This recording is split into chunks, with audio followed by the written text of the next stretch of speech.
Shut the hell up, shut the hell up, shut the hell up and get your work done.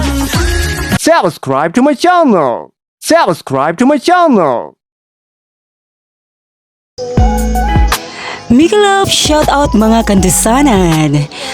Mga kandusanan, flex ko lang sa inyo mga kandusanan ang aming maliit na sari-sari store mga kandusanan.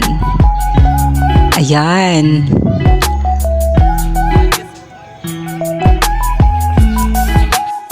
Sadyang bisi-bisihan lang si kandusanang Laika mga kandusanan. Nakikita nyo mga kandusanan.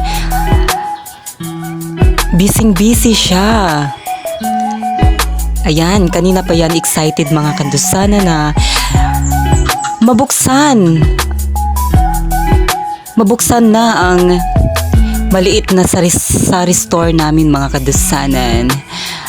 Sari-sari store namin mga kadusanan na punong-puno ng gulay mga kadusanan. Kasi dito kasi sa amin mga kadusanan sa Apa-Apa Bangonay Habonga mga kadusanan, dito sa aming sityo mga kadusanan ay hirap bumili ng mga gulay mga kadusanan. So yung mga tao mga kadusanan,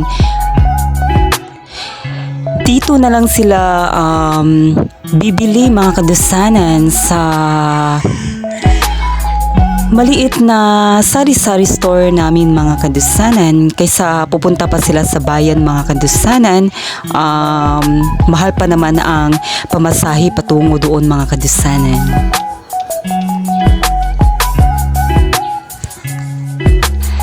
Naisipan namin mga kadusanan na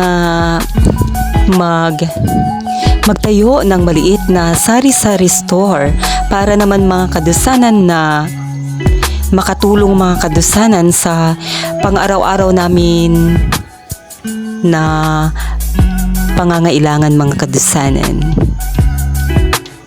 Kahit maliit lang na negosyo mga kadusanan, para sa amin mga kadusanan, laking tulong na talaga to mga kadusanan.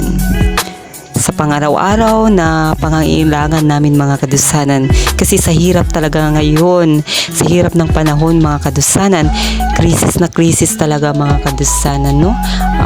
Kailangan talaga natin magsipag para may magagamit tayo mga kadusanan kung may gusto tayong bilhin, ganun.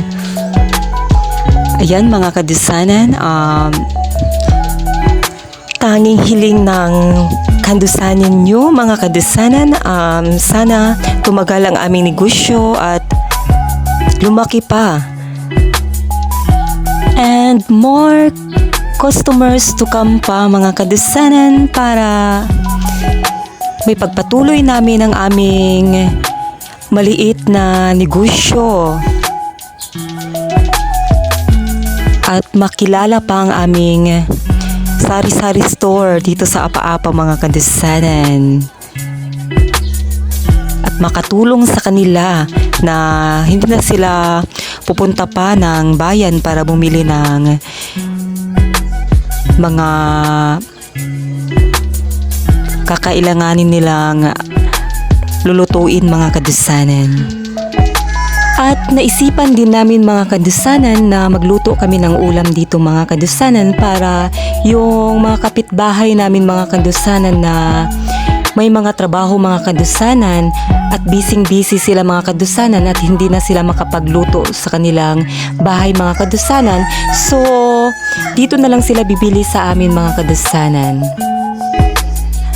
At sigurado ako mga kadusanan na masasarapan talaga ang mga bibili sa aming lulutuin na mga ulam dito sa Apa-Apa mga kadusanan kasi sa hindi pagmamayabang masarap magluto si kandusanang Laika ng iba't ibang putahe mga kadusanan. So mga kadusanan, what are you waiting for? Arat na!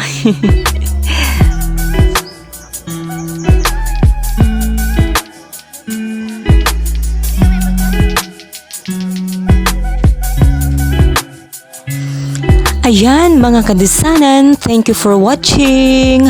Huwag kalimutang mag-subscribe sa aming YouTube channel, Like a Burn, Ani Nohon. Thank you so much.